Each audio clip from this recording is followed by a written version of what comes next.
வணக்கம். இது அதிர்வின் இன்றைய பிரதான செய்திகள். முதலில் தலைப்புச் செய்திகள். வாழைச்சேனை பகுதியில் பரபரப்பு சம்பவம். வாக்குவாதத்தில் ஈடுபட்டாரா வைத்தியர்?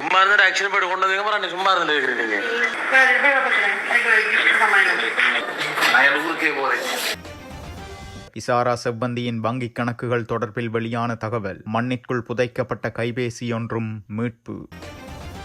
யாழ் தும்பளையில் இடம்பெற்ற விபத்தில் ஒருவர் படுகாயம். எரிபொருள் வாங்க 13,200 ரூபாய் லஞ்சம் பெற்ற பிரதேச அரச ஊழியர்கள். எங்கு தெரியுமா? அடுத்து நடந்ததென்ன? முன்னாள் கட்சி உறுப்பினர் மனம்பேரியின் கைதின் பின் வேட்பாளர்கள் தொடர்பில் நாமலின் அதிரடி அறிவிப்பு. 30 கோடி மதிப்புள்ள கஜமுத்துக்கள் பறிமுதல். விசாரணை தீவிரம். பாடசாலை மாணவர்களுக்கான அறிவிப்பு. அடுத்த ஆண்டு முதல் இது கிடையாது. ISISற்கு நிதியுதவி வழங்கிய 15 நபர்கள் மீது விசாரணை. அடுத்த அதிரடி சம்பவம் ஆரம்பம்.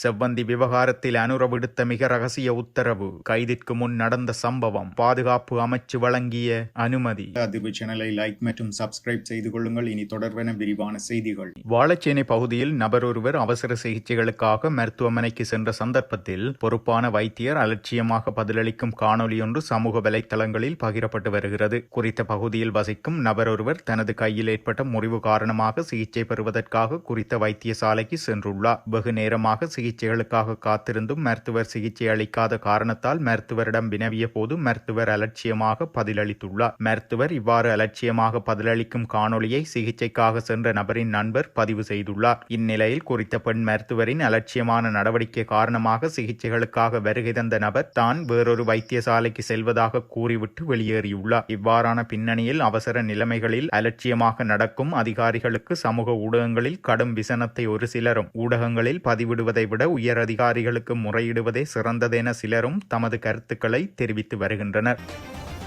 கனேமுல்ல சஞ்சீவ கொலையில் நேபாளத்தில் கைது செய்யப்பட்டு இலங்கைக்கு அழைத்து வரப்பட்ட இசாரா செவ்வந்தியிடம் மேற்கொள்ளப்படும் விசாரணைகளில் வெளிவந்துள்ள பல தகவல்களின் அடிப்படையில் பல்வேறு வகையான கோணத்தில் விசாரணைகள் நடைபெற்று வருகின்றன. இந்த நிலையில் இசாராவின் வங்கிக் கணக்கில் பணம் இல்லை என்பது விசாரணைகளில் தெரிய வந்துள்ளது. எனினும் அவருக்கு வேறு ஏதேனும் வங்கிக் கணக்குகள் உள்ளதா என்பதை கண்டறிவதற்கான விசாரணைகளும் இடம்பெற்று வருவதாக சிரேஷ்ட போலீஸ் அதிகாரி ஒருவர் தெரிவித்துள்ளார். இதேவேளை கனேமுல்ல சஞ்சீவ கொலை சம்பவத்திற்காக தான் எவ்வித பணமும் பெறவில்லை என்றும் இசாரா செவ்வந்தி விசாரணையில் கூறியிருந்தார். இந்த நிலையில் நாட்டை உலுக்கிய கொலை சம்பவத்தில் இசாரா தான் பணம் பெறவில்லை என்று கூறியுள்ளமை விசாரணை வட்டாரங்களில் ஆச்சரியத்தை ஏற்படுத்தியுள்ளது. மேலும் முக்கிய சந்தேக நபரான இசாரா செவ்வந்தி பயன்படுத்தினார் என கூறப்படும் கையடக்க தொலைபேசி ஒன்றும் கைப்பற்றப்பட்டுள்ளது. கம்பகா பகுதியில் புதைக்கப்பட்டிருந்த நிலையில் தொலைபேசி மீட்கப்பட்டுள்ளது. மீட்கப்பட்ட தொலைபேசியை ஆய்வு செய்த பின்னர் மேலும் பல முக்கிய தகவல்கள் அம்பலமாகும் என எதிர்பார்க்கப்படுகிறது. செவ்வந்தி தலைமறைவாகி இருந்த இடங்கள் மற்றும் சென்ற இடங்களுக்கு அவரை நேரில் அழைத்து சென்று விசாரணைகள் தேடுதல்கள் இடம்பெற்ற போதே புதைக்கப்பட்டிருந்த நிலையில் தொலைபேசி மீட்கப்பட்டுள்ளதாக தெரிவிக்கப்படுகிறது. இசாரா செவ்வந்தி JK பாய் உள்ளிட்ட தரப்புகளிடம் மேற்கொள்ளப்படும் விசாரணைகளின் பிரகாரம் தேடுதல் வேட்டைகளும் கைதுகளும் இடம்பெற்று வருகின்றன. மேலும் இசாரா செவ்வந்தி கடந்த மே மாதம் உள்ளூராட்சி மன்ற தேர்தல் இடம்பெற்ற காலப்பகுதியில் தான் நாட்டிலிருந்து இந்தியாவுக்கு தப்பிச் சென்றதாக விசாரணைகளில் தெரிய வந்துள்ளது. கனேமுல்ல சஞ்சீவ கொலை செய்யப்பட்ட பின்னர் சுமார் 3 மாதங்களாக அவர் உள்நாட்டில் ஒளிந்திருந்ததாகவும் தேர்தல் பிரச்சாரத்தின் பக்கம் பாதுகாப்பு அதிகாரிகளின் கவனம் திசை திரும்பிய போது குறித்த சந்தர்ப்பத்தை பயன்படுத்தி நாட்டிலிருந்து வெளியேறியுள்ளார் எனவும் அறிய முடிகிறது. இவ்வாறான பின்னணியில் மேலும் ஒரு விடயமாக இசாரா செவ்வந்தி விவகாரத்தில் மிக ரகசியமான நடவடிக்கை ஒன்று ஜனாதிபதி அனுரகுமார திசாநாயக்கவின் ரகசிய உத்தரவுக்கமைய போலீஸ் மட்டத்தில் மேற்கொள்ளப்பட்டுள்ளதென தகவல்கள் வெளியாகியுள்ளன. இசாரா செவ்வந்தியை கைது செய்வதற்கு போலீஸ் அதிகாரி நேபாளத்திற்கு செல்வதற்கு முன்னர் இந்த நடவடிக்கை எடுக்கப்பட்டதாக தெரிவிக்கப்படுகிறது. இதன் பிறகே செவ்வந்தியின் ஒவ்வொரு நகர்வுகளையும் நுட்பமாக அவதானித்து வந்த சிரேஷ்ட போலீஸ் அதிகாரியான ரொஹான் ஒலுகல நேபாளத்திற்கு செல்வார் என்று தீர்மானிக்கப்பட்டது. ஆனால் இந்த விடயம் வெளிப்படையாக தெரிவிக்கப்பட்டால் போலீஸ் திணைக்களத்திற்குள் இருக்கும் பாதாள குழுக்களின் உளவாளிகள் தகவல்களை வழங்கிவிடுவார்கள் என்பதால் மிக ரகசியமான திட்டம் ஒன்று நடைமுறைப்படுத்தப்பட்டதாகவும் இதன்படி தனக்கு வைரஸ் காய்ச்சல் ஏற்பட்டுள்ளது என்ற தோற்றப்பாட்டை சிரேஷ்ட போலீஸ் அதிகாரி ரொஹான் ஒலுகல ஏற்படுத்தி விடுப்பில் இருந்து சிகிச்சை பெறுவதை போன்று அனைவரையும் நம்ப வைத்துள்ளார். நேபாளத்திற்கு சென்ற பின்னரும் அவருடைய திறன் பேசிகள் உள்நாட்டில் இயங்கு நிலையில் இருந்துள்ளன. இதைத் தொடர்ந்தே செவ்வந்தி கைது செய்யப்பட்டுள்ளார். இதேவேளை நேற்றைய தினம் முக்கிய குற்றவாளியான இசாரா செவ்வந்தியை தடுத்து வைத்து விசாரணைக்கு உட்படுத்துவதற்கு அனுமதி வழங்கப்பட்டுள்ளது. அவரை 90 நாட்கள் தடுத்து வைத்து விசாரணை செய்வதற்கு போலீசார் பாதுகாப்பு அமைச்சிடம் அனுமதி கோரியிருந்தனர். போலீசாரின் இந்த கோரிக்கைக்கு பாதுகாப்பு அமைச்சு அனுமதி வழங்கியுள்ளமை குறிப்பிடத்தக்கது.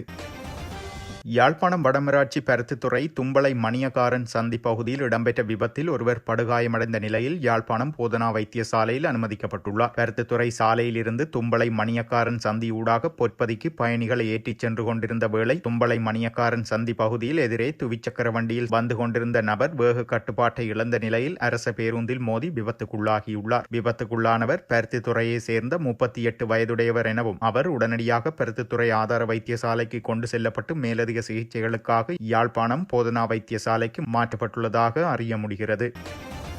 எதிர்வரும் தேர்தல்களில் பொதுஜன பெரமுன வேட்பாளர்களிடமிருந்து போலீஸ் அறிக்கை பெறப்படும் என அக்கட்சியின் தேசிய அமைப்பாளர் நாமல் ராஜபக்ச தெரிவித்துள்ளார். வேட்பாளர்கள் திட்டமிட்ட குற்றச்செயல்களில் ஈடுபட்டுள்ளார்களா இல்லையா என்பதை கண்டறியவே இந்த நடைமுறை என விளக்கியுள்ளார். அத்துடன் எதிர்காலத்தில் மாகாண சபை தேர்தல் நடைபெற உள்ளதால் அதற்கான வேட்புமனுக்களை எவ்வாறு சமர்ப்பிப்பது என்பது குறித்து ஒரு கட்சியாக முடிவு எடுக்கப்பட வேண்டும் எனவும் தெரிவித்துள்ளார்.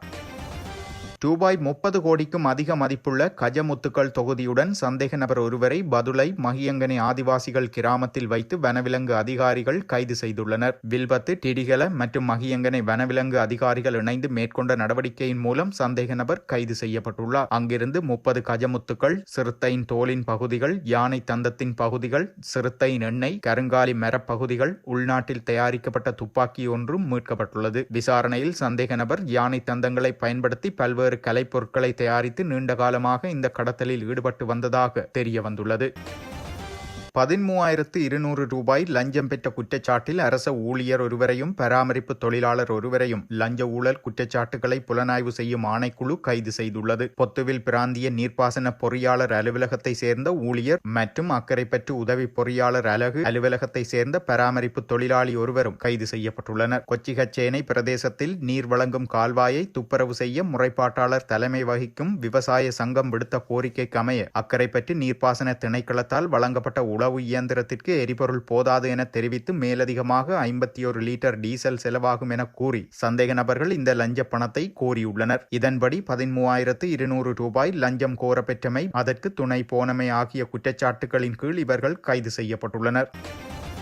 ISIS நாட்டில் பரவுவதற்கும் அதற்கு நிதியுதவி வழங்குவதற்கும் பங்களித்ததாக சந்தேகிக்கப்படும் 15 நபர்கள் மீது விசாரணைகளை தொடங்கியுள்ளதாக பயங்கரவாத புலனாய்வு பிரிவு கூறியுள்ளது. ஈஸ்டர் ஞாயிறு பயங்கரவாத தாக்குதலுக்கு உதவியதற்காக சந்தேக நபர்களில் சிலருக்கு எதிராக உயர் நீதிமன்றத்தில் குற்றப்பத்திரிகை தாக்கல் செய்யப்பட்டுள்ளதாக பயங்கரவாத புலனாய்வு பிரிவு நீதிமன்றத்திற்கு தெரிவித்துள்ளது. அல்-கொய்தா மற்றும் ISIS பயங்கரவாத அமைப்புகளின் சொற்பொழிவுகளில் கலந்து கொள்வது மற்றும் அந்த அமைப்புகளுக்கு நிதி வழங்குவது தொடர்பான விசாரணை நடத்தப்படுவதாக கூறப்பட்டுள்ளது.